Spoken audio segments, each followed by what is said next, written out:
अस्सलाम वालेकुम दोस्तों, उम्मीद है खैर खैरियत से होंगे। हारून बलोच आपको डायलॉग प्रोग्राम में खुशामदीद कहता है। और आज हमारे पास अपडेट ये है कि ह्यूमन राइट्स की एक एक्टिविस्ट बलूचिस्तान की बहुत प्रोमिनेंट आवाज़ जलीला हैदर एडवोकेट जलीला हैदर काफ़ी प्रोमिनेंट इसलिए है कि उनका जो पास्ट एक्टिविज़म है, ख़ुसूसन बलूचिस्तान में रहते हुए ख़वातीन के हकूक़ के लिए, और उससे बढ़कर हज़ारा जो कम्युनिटी है बलूचिस्तान के अंदर जो कि ख़ुसूसन कंसनट्रेटेड है कोयटा और इसके इर्द गिर्द के इलाकों में, बहुत परसिक्यूटेड कम्युनिटी है। और उनके हवाले से उनका जो एक्टिविज़म है वो बहुत प्रोमिनेंट है। और उस हवाले से उनकी एक सिट इन जो थी जो कि कोयटा में दी गई, जो कि बहुत बड़ा इशू हो गया था एक टाइम पर, और जनरल बाजवा के दौर की ये बात है। और फिर मजबूरन, बल्कि इस पर एक बड़ी कंट्रोवर्सी ये भी बनी की थी कि जो पीटीआई के जो चेयरपर्सन जो इस वक्त इनकार्सरेटेड हैं, इमरान खान साहब, उनके दौर में एक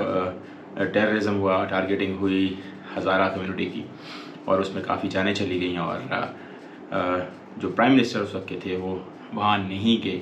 बहुत दबाव भी था, लेकिन वो इस टेररिज्म को टेररिज्म नहीं कंसिडर कर रहे थे, क्योंकि उस वक्त जो ये नैरेटिव दिया जा रहा था, क्योंकि उस वक्त जो पीटीआई की हुकूमत थी वो बहुत इस्टेब्लिशमेंट के साथ एक पेज पर थी उस वक्त की इस्टेब्लिशमेंट, और जो जनरल कमर बाजवा साहब थे उनके साथ। तो फिर बड़ा दबाव आया कि इस टेररिज्म को कंडेम किया जाए। कंडेमनेशन के बाद ये भी कहा जा रहा था कि इमरान खान साहब वहाँ इनके धरने में, क्योंकि इन्होंने सिट इन दिया था, लाशों को उठा कर बैठे रहे काफ़ी अर्से तक, और लेकिन इमरान खान साहब नहीं गए उस टेररिज्म और इनसे और इनके जो उस वक्त लवाहिकीन थे उनके साथ इजहार यकजहती के लिए। तो फिर बड़ी लान तान भी हुई पाकिस्तान तहरीक इंसाफ की। लेकिन फिर जो जलीला थी उन्होंने इस पर बड़ा सख्त मौक़िफ़, और जो बड़ा वैलिड और बड़ा जायज़ मौक़िफ़ था उस वक्त, वो लिया और भूख हड़ताल की, और काफ़ी लंबे अरसे तक चली। और फिर मजबूरन आर्मी चीफ़ को इनके पास जाना पड़ा, और फिर वहाँ पर जाके उनसे श्योरिटीज़ उनको दी गई जलीला हैदर को, और फिर सिट इन ख़त्म हुआ। और सारा ये जो एक उस वक्त बहुत बड़ा इशू बन गया था, जिसके ऊपर इंटरनेशनल कम्युनिटी में बहुत ज़्यादा लान तान की थी हुकूमत पाकिस्तान की। तो बहरहाल ये वो एक्टिविस्ट हैं जो हर मज़लूम के साथ खड़ी होती हैं, और इस वक्त अगर हम देखें तो उनकी जो आवाज़ है जलीला की वो ज़्यादा बुलंद हो रही है और होती आई है। जैसे मैंने पहले कहा कि हर मज़लूम के ख़िलाफ़, हर मज़लूम के लिए और हर ज़ालिम के ख़िलाफ़। तो महारन बलोच के हवाले से और BYC के हवाले से उनकी जो आवाज़ है वो हमेशा से बहुत ज़्यादा ऊंची रही है, और बागे धौल उन्होंने बात की है इन इश्यूज़ के ऊपर, जो मिसिंग पर्सनस के इश्यूज़ हैं पूरे बलूचिस्तान के अंदर और दीगर पाकिस्तान के अंदर भी।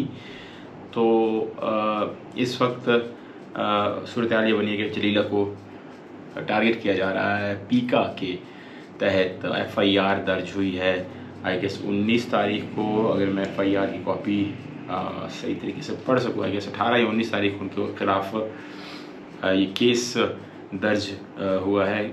और ये केस जो है वो उसके अंदर जो शिकें लगाई गई हैं जिसके ज़रिए जलीला की आवाज़ को दबाने की कोशिश की जा रही है, वो शिक जो है वो पीका की नोटोरियस शिक ग्लोरिफिकेशन ऑफ ऑफेंस वाली, जिसे सेक्शन 9 कहा जाता है, और फिर साइबर टेररिज्म जो कि सेक्शन 10 है। और इन दोनों की जो सज़ा है वो इसके अंदर जो दी गई है, जो ग्लोरिफिकेशन ऑफ ऑफेंस वाली सेक्शन है, उसके अंदर तकरीबन 7 साल तक की सज़ा और जुर्माना है। और फिर जो साइबर टेररिज्म वाली शिक है उसके अंदर 14 साल की सज़ा है। लेकिन इसके साथ एक और शिक भी लगाई गई है, जो कि पीका का जो अमेंडमेंट एक्ट जो 2025 में पास हुआ है उसके अंदर एक शिक डाली गई है जिसे 26A कहते हैं।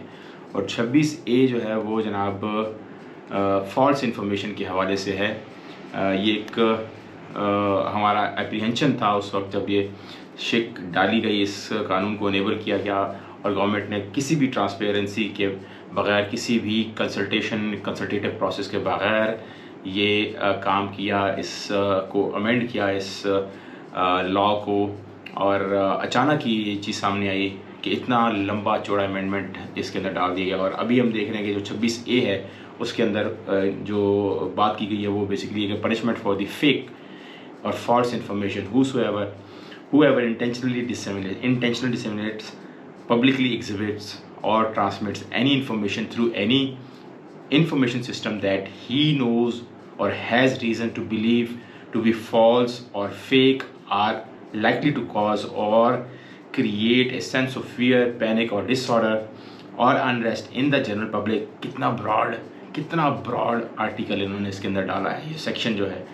اور society shall be punished with imprisonment which may extend up to 3 years or with fine which may extend to 2 million rupees or with both. تو یہ ایک نیا سیکشن ڈالا ہے. یہ کسی بھی انفارمیشن، یہ ایسا ٹول ہے کہ کسی بھی انفارمیشن، کوئی بھی ایک ایسی آواز جو کہ بلند آواز ہے، جو کہ ہیومن رائٹس کے ایشوز کے اوپر یا پھر کرٹیسزم کرتی ہے، ڈسینٹنگ نوٹ ہوتا ہے ان کا، ڈسینٹنگ آوازیں جنہیں ہم کہتے ہیں، جو اختلاف کرتی ہیں، ان آوازوں کو دبانے کے لیے یہ سیکشن ڈالا گیا ہے کہ کسی بھی ایسی ایکسپریشن جس کو حکومت یا اسٹیٹ پسند نہ کرے اس کے اوپر یہ سیکشن انووک کر کے اس کو 3 سال کی سزا دی جا سکتی ہے اور 20 لاکھ روپے تک کا جرمانہ دیا جا سکتا ہے.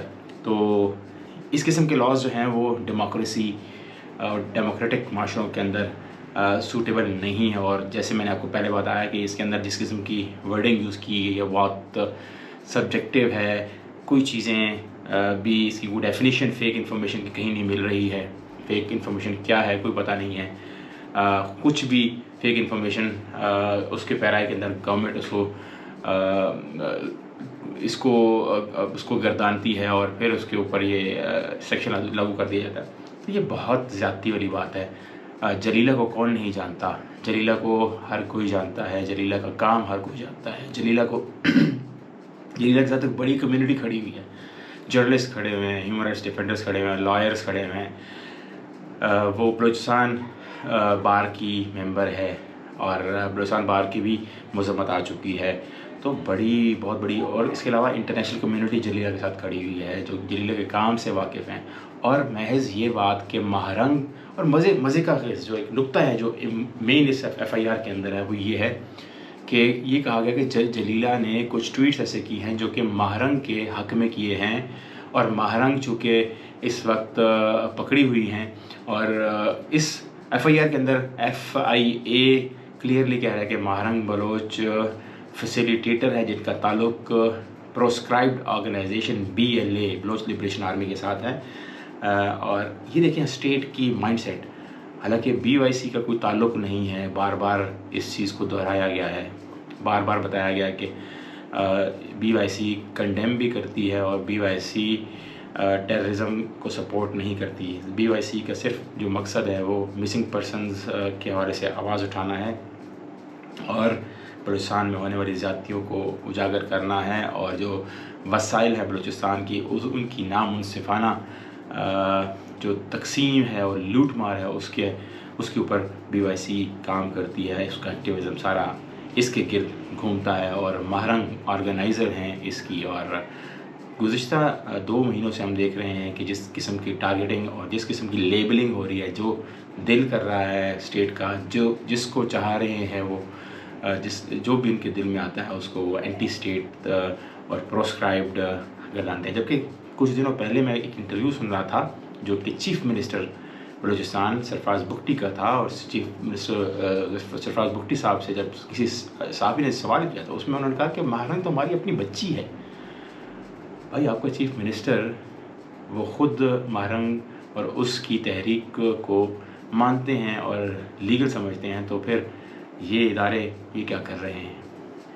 صرف ایک آواز جس نے ماہرنگ کی آواز کے اندر آواز ڈالی، ایسی تو بہت ساری آوازیں ہیں. کس کو آپ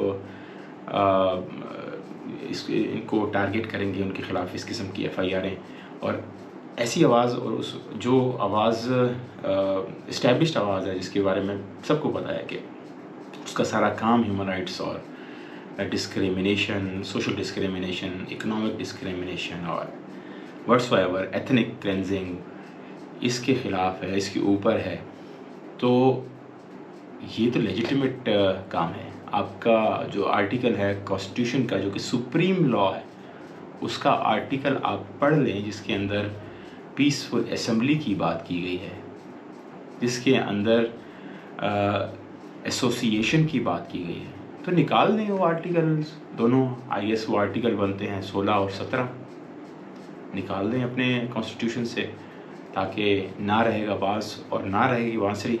ये बांसुरियाँ ही तो हैं सारी जो आपको तंग कर रही हैं जब बजती हैं, तो ऐसा ना करे स्टेट। आई थिंक स्टेट को ये, और जमहूरी, जब हम अपने आप को तस्वर करते हैं जमहूरी माशरा, जमहूरी मुल्क, तो फिर तो ये चीज़ें आपके अपने कानून के ख़िलाफ़ है। इसलिए मैं कहता हूँ कि ऐसे कानून जो कि आपके अपने कॉन्स्टिट्यूशन के ख़िलाफ़ हैं, वो उनकी कोई जगह नहीं है इस पाकिस्तानी सिस्टम के अंदर, और इनको बिला वजह और नॉन ट्रांसपेरेंट तरीके से इनको इनेबल किया गया है, सिर्फ़ और सिर्फ उसका मकसद ये है कि जो लोग क्रिटिसिज्म करते हैं, जो आवाज़ें उठाते हैं, जो सवाल करते हैं, जिनके पास रीज़न होती है, लॉजिक देते हैं, उन सब को खामोश कराना, जो क्रिटिकल माइंड्स हैं उनको दबाना, जो प्रोग्रेसिव सोच रखते हैं उनको दबाना। तो ये सरासर कानून की ख़िलाफ़ वर्जी है, और हम जलीला के साथ खड़े हैं और जलीला के साथ आवाज़ डालें, आवाज़ बुलंद करेंगे इस मामले के ऊपर भी। और जो हमारी इस्तिताअत है कानून के दायरे के अंदर रहकर हम क्रिटिसिज्म भी कर रहे हैं और करेंगे आगे भी, और जो चीज़ें स्टेट गलत कर रही है उसकी निशानदेही करेंगे। तो आज का डायलॉग इसी हवाले से था, और अगर आपको आज का डायलॉग पसंद आया हो तो प्लीज़ चैनल को ज़रूर सब्सक्राइब कीजिएगा, शेयर कर दीजिएगा और लाइक कीजिएगा, और अपनी आरा से आगाह कीजिएगा, ताकि हमें पता चलता है कि आप हमसे किस किस्म का कंटेंट चाह रहे हैं। मुझे दीजिए इजाज़त, अल्लाह ने के बाद।